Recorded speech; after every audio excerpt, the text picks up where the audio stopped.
Hello friends, this is the 10th and the last lecture on the study of poetry by Matthew Arnold, the Oxford professor of poetry.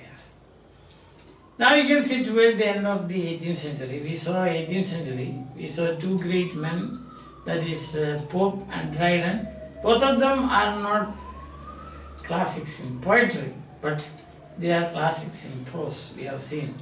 So that is the assessment of Matthew Arnold. When we come to the end of 18th century, there is a problem. The problem is at the time because people know these poets better, So there's a quarrel, we can say, between personal estimate and real estimate. Because then when you know a person, contemporaries, then personal estimate, there's a tendency to estimate a person based on, a poet based on your knowledge of that person and also the direct information that you have received from him and about him. So you have to be a bit careful. So Matthew Arnold sounds a word of caution when he speaks about Wordsworth. He did not say much about Wordsworth, Shelley, Coleridge and so on because, he said that it is not only personal estimate, but personal estimate with passion. So there is no scope of any real estimate there because people are so much emotionally moved by their poets. That may be the reason. Now he comes to the end of the discussion, he takes Burns, Robert Burns, and then the Scottish poet, and then he says that Robert Burns was actually a great poet, no doubt about that. But again, as he spoke to us about Chaucer, Burns is not to be given the position of a glorious classic poet. That's what he says. Now, why is it like that? We will see as we go on with the discussion. So, Burns, we can have three phases of his poetry. First is the English phase. Second is you can consider as the Bacchanalian phase. And third is a criticism of life as such, you can see. So what happened? His world is the world of the Scotch, world of Scotch drink, world of Scotch religion, and world of Scotch manners. These are very harsh, very sordid and repulsive. The world where he lived, the world about which he speaks, the world he came into contact with, it was a harsh world.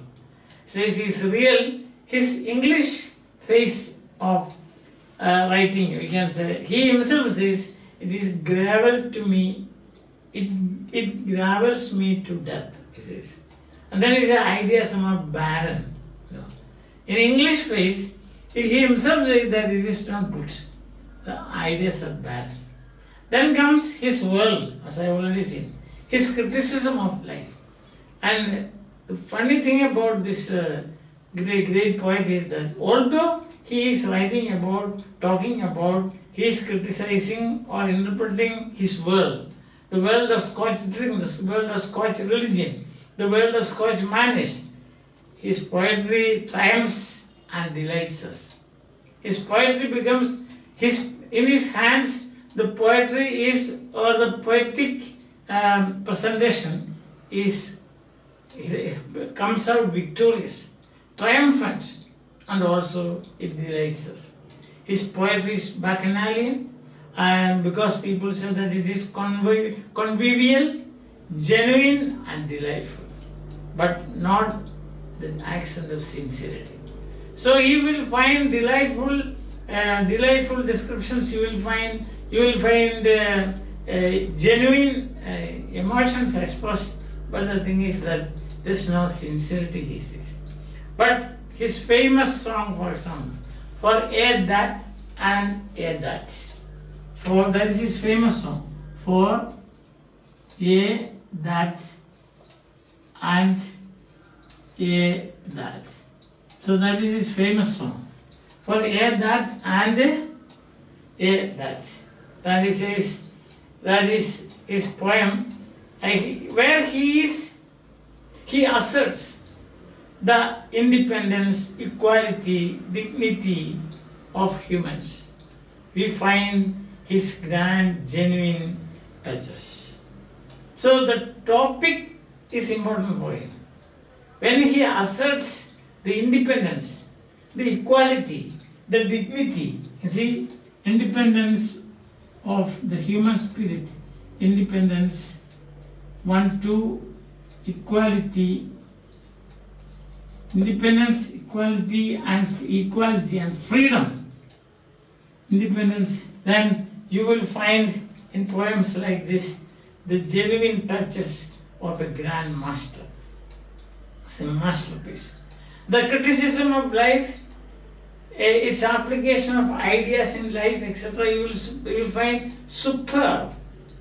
The lines, you can see these lines, that is the essence of, you will find that, Matthew Arnold quotes 4 lines, and then he says, this is unsurpassable, he says. And the 4 lines he quotes, to make a happy fireside climb. It's very, because I write it on the board for you. These lines that Matthew Arnold himself quotes from Burns, to make a happy fireside climb. To make a happy fireside climb. That's the first one. Very famous lines there. To make a happy fireside climb, to weans a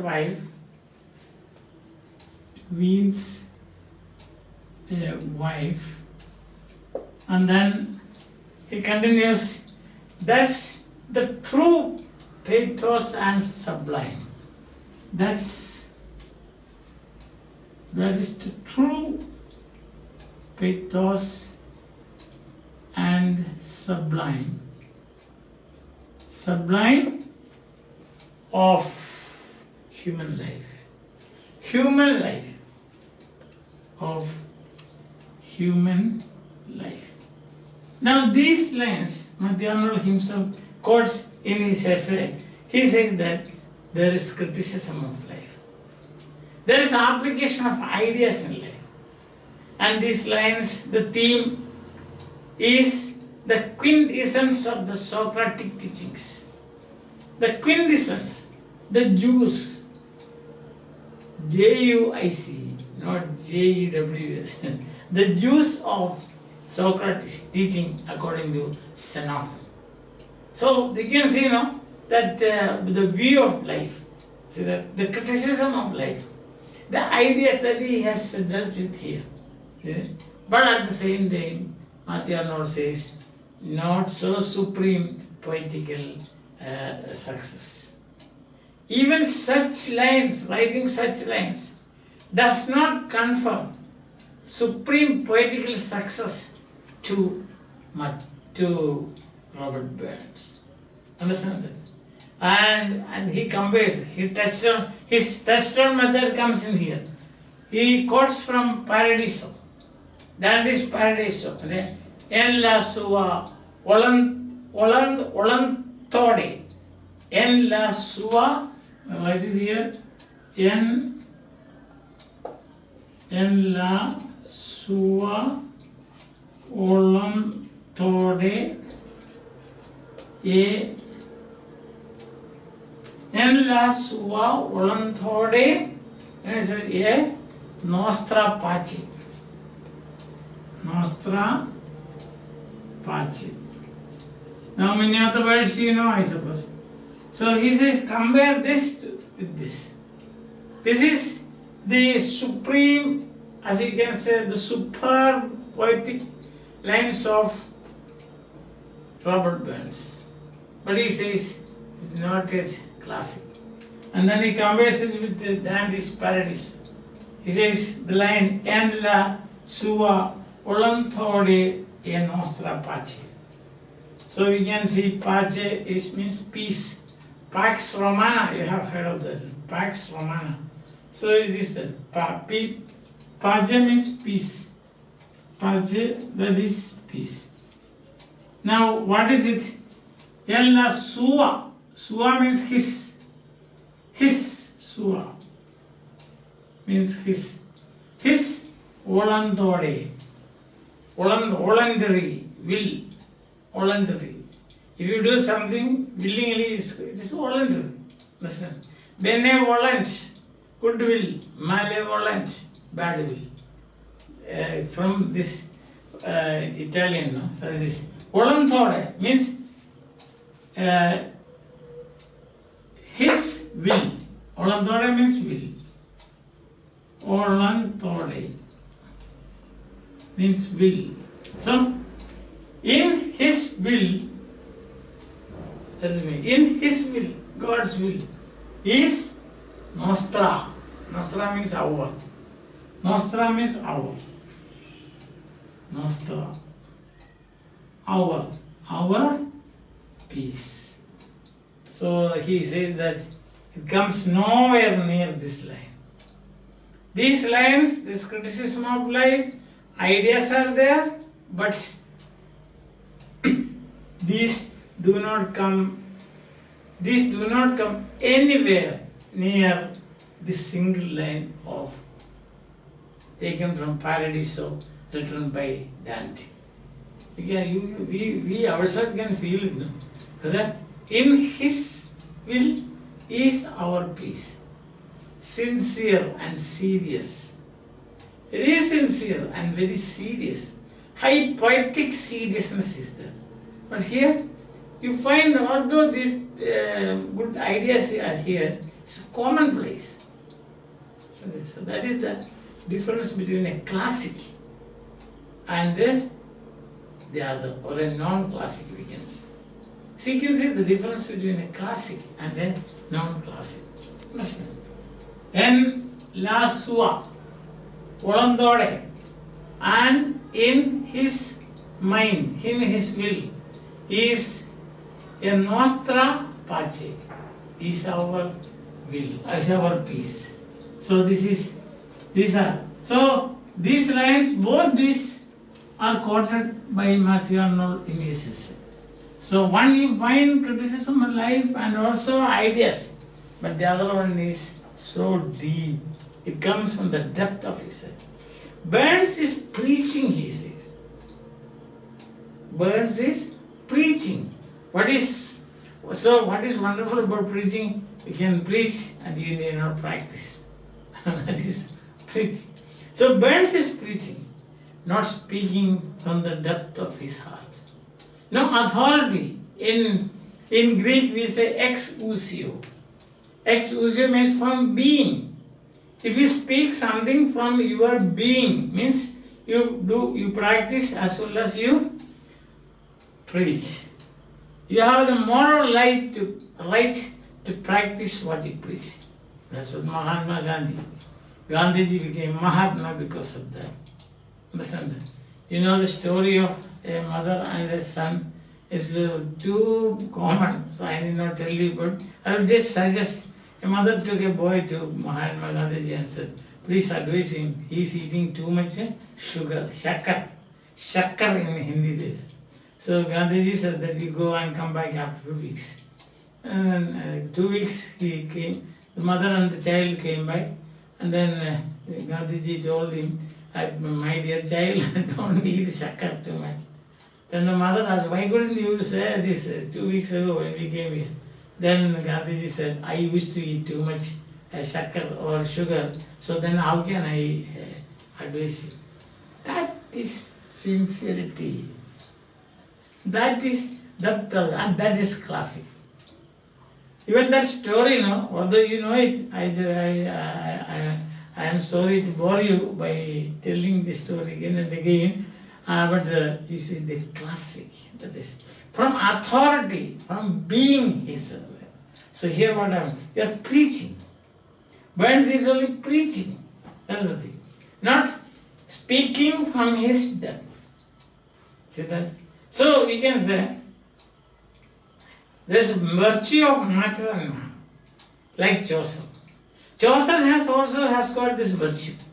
There is matter and manner, but which goes with that high seriousness is missing. There is matter and manner, there is style and diction, but that high seriousness is missing. If your high seriousness is missing, you can't help. You cannot be called a classic. Understand? So what this is again stipulated by Aristotle. High seriousness. A poem. As you can see, when you compare these two passages, you can see. One says, "In His will is our peace." The other says, to make a happy house, to make a happy fireside climb, to be a wife, and that's the true pathos and sublime of human life. That's an ordinary thing. It's an ordinary thing. See, the dimensions, both the dimensions are different. So he says that. And then for a paragraph or so, as we are analyzing this essay, coming to the end of it, he compares Chaucer and Burns. Both of them, they express freedom of life. They express their world is very large, it is free, their view of life, and they are magnanimous. Both are shrewd, both are benign. Both are great poets. So what is the difference? Freedom in Chaucer is heightened by a fiery, reckless energy in Burns. See, I'll tell you freedom. You have seen a small children, when the bell rings, you see. Some, you get freedom. Some people, they walk smart enough. But others, 1 or 2 or 5 or 6 boys, you can see, they will not go out through the gate, but they will jump over the wall and go. That is freedom. In one it is gentle freedom, the other one is fiery. Listen, reckless. So Burns is like that. Second is there is benignity in both. Benignity means goodwill, goodness. In Chaucer also there is benignity. We have already seen his humor is gentle humor. But in Burns it is pathos. Too much of sympathy for man as well as animals. So too much. When benignity is too much, you call it pathos. Understand? You can be kind, but like Goldsmith, you remember Goldsmith. So it is said about Goldsmith that some beggar came to him and asked him for a shirt. He took the shirt that he was wearing and then handed over to him. So that is to the extreme. When benignity is taken to the extreme, this happens. You remember in Charles Lamb, that one day he went to his uncle's house, aunt's house, and aunt gave him a fresh cake. So he was thinking, when I go home I will eat and things like that. He was dreaming of that. On the way he meets a beggar and asks for something to eat. He hands over the entire cake to him. So that is benignity to the level of pathos. And pathos are unlimited. Understand? So that is the difference between the two. And then fluidity. In fluidity, what happens is, fluidity we can understand, like the flow of a river. Suppose it is swift, as swift as a waterfall, water falling. It's very swift, water falls like this. So Burns is like that. So in the world of Chaucer and in the world of Burns, you have freedom, but in one it is freedom, the other it is recklessness. Secondly, we can see, in one it is benignity, Chaucer it is benignity, but in Burns it is pathos, as I have already given you an example. And third, it is fluidity, this movement is there. No block, but here it is so swift as the follow water from a height. So that is so simple. Burn has less charm. Burns has less charm. Less charm means, when you read the prologue to Canterbury Tales, last class we had, when that April, etc., Zephyrus and so on. There is something charming about it. Now, what is this charm? How can you express it in words? Charm. See, it's charming flower we say now. It's attracting. Not just attracting, something more than that. There's a halo. So you will find the world that is presented to us by Chaucer is charming, but you don't find that in Burns. Understand? The world of Chaucer is fairer, richer, and more significant. The world of Chaucer is fairer, richer, and more significant. He makes fun of the prioress. He makes fun of everybody, but still he doesn't hurt. That's the difference. He doesn't hurt. His arrows are blunt, but criticism of life of Burns is very sharp. So that's what. For example, in his poems, great poems are the Jolly Brigades. Superb poetic success, the Jolly Brigades. Also Duncan Gray and Tom Glenn. These are great poems. What to do? You cannot count him among the classics. It's not possible because lack of high seriousness. So that's why I am probably towards the end of this essay, he is comparing both. Why I denied the position of a classic to Chaucer? The same reason I cannot but, I am in a catch-22 situation, Matthew Arnold says, to deny that same position to Burns. Both are great poets, both the present world of benignity, freedom, charm, and then criticism of life. There is the world of pathos, and all those things are there. But this Robert Burns, no high seriousness. And more than that, Robert Burns is preaching, not from the depth of it, not sincerity, as you find en la sua volantore e nostra pace. E nostra pace. Nostra means our. So in his will is our peace. Great thinking, great thought, yes. And then of course towards the end of the essay he says, there's a present trend is there. People are reading this and that, poets are not very serious and so on. But still, at the end he concludes like this.